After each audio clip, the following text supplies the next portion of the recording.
Je suis Renaud Daniel, je suis éducateur environnement et animateur nature. Ce métier, c'est de faire découvrir la nature aux gens.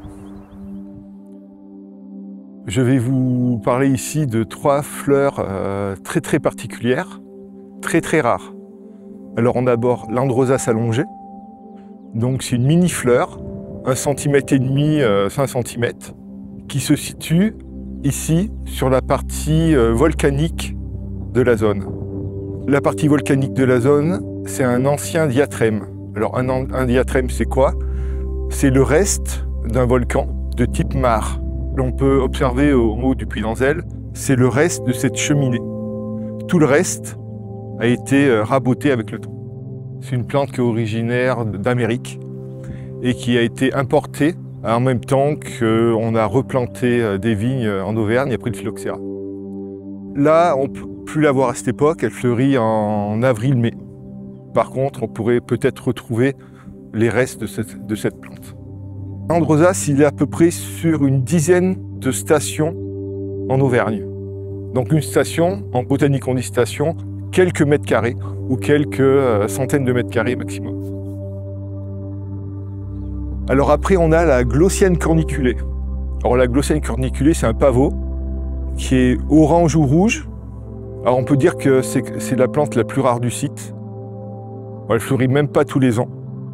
Elle, comme l'Androsace allongée et comme l'autre plante rare du site qui est les pierres d'Héraclée dont j'ai parlé tout à l'heure, ce sont des plantes qui fleurissent à que quelques individus et qui sont en protection nationale sur la liste rouge des espèces. Donc qui sont rares d'une façon générale en France et qui sont encore plus rares ici.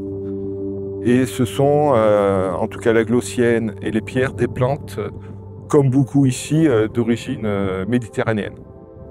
Pour distinguer la Glossienne du pavot, déjà la plante est beaucoup plus robuste, plus velue, avec des grands poils blancs.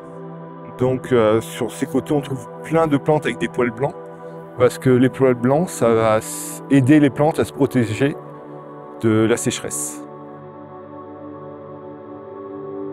La 3e plante rare, c'est les pierres d'Héraclée. Donc les pierres d'Héraclée, c'est une famille qu'on connaît beaucoup. C'est la famille des lamiers, c'est la famille de l'ortie blanche. On reconnaît cette famille parce qu'elle a des feuilles opposées d'écussées, donc opposées en croix. Elle n'a pas de stipules non plus. Or les stipules, c'est des petits organes qu'on trouve en bas de la tige, du pétiole de la feuille. Et elles sont présentes sur que 5 stations en Auvergne.